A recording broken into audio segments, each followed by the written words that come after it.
है यार, तमाशा है। जिस माँ बाप ने दुआएं मांग मांग कर और तड़प तड़प कर और तकलीफ उठा उठा कर तुमको पाला, तुम अपनी थोड़ी सी ख्वाहिश पूरी करने के लिए माँ बाप को कत्ल करोगे। तुम्हारे घर में छोटे बहन भाई तो होंगे, 6 महीने के, 7 महीने के, साल के, तो आप बोलोगे हाँ अरे देखो तुम्हारे माँ बाप का इनको पालने में क्या हाल है, तुम 1 घंटा अपने छोटे भाई बहन को नहीं संभाल सकते हो। इसी तरह एक वक्त था तुम भी छोटे थे, 3 माह, 4 माह, 5 माह, साल, 15 महीने की तुम्हारी भी उम्र थी, 2 साल की तुम्हारी भी उम्र थी। तुम भी इसी तरह माँ बाप को सताते थे, इसी तरह तुम घर में खड़े खड़े पेशाब कर दिया करते थे, इसी तरह तुम भी खाने पीने की चीजों को उलट पुलट करके फेंक दिया करते थे, इसी तरह तुम भी रात में 3-3 दफा उठकर अपनी माँ को जगाया करते थे, इसी तरह तुम भी बीमार होते थे, इसी तरह चीखो पुकार करते थे। तुम्हारे पेट में दर्द होता था, तुम बोल नहीं सकते थे, तुम्हारे मुंह में दर्द था, तुम बोल नहीं सकते थे, तुम्हारे सर में दर्द था, तुम बोल नहीं सकते थे, तुम्हारे पाँव में तकलीफ थी, तुम बोल नहीं सकते थे, तुम्हें सर्दी लगती थी, तुम बोल नहीं सकते थे, तुम्हें गर्मी होती थी, तुम बोल नहीं सकते थे, तुम्हें भूख लगती थी, तुम बोल नहीं सकते थे। मगर तुम्हारे माँ बाप जब तुम बोल नहीं सकते थे तब भी तुम्हारी बोली समझते थे। आज जब तुम बोलते हो तो माँ बाप को बोलते हो तुम हमारी बात समझते नहीं। अरे तुम्हारा माँ बाप उस वक्त भी तुम्हारी बात समझते थे जब तुम बोल नहीं सकते थे। आज जब तुम बोल सकते हो तो क्या तुम्हारे माँ बाप तुम्हारी बात समझते नहीं होंगे?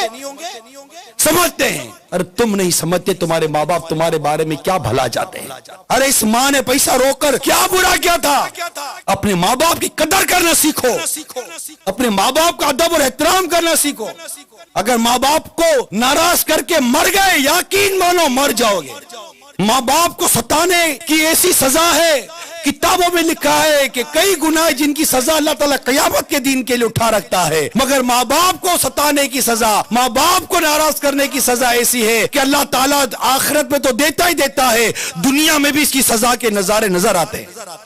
तबाह बर्बाद हो जाते हैं माँ बाप को सताने वाले।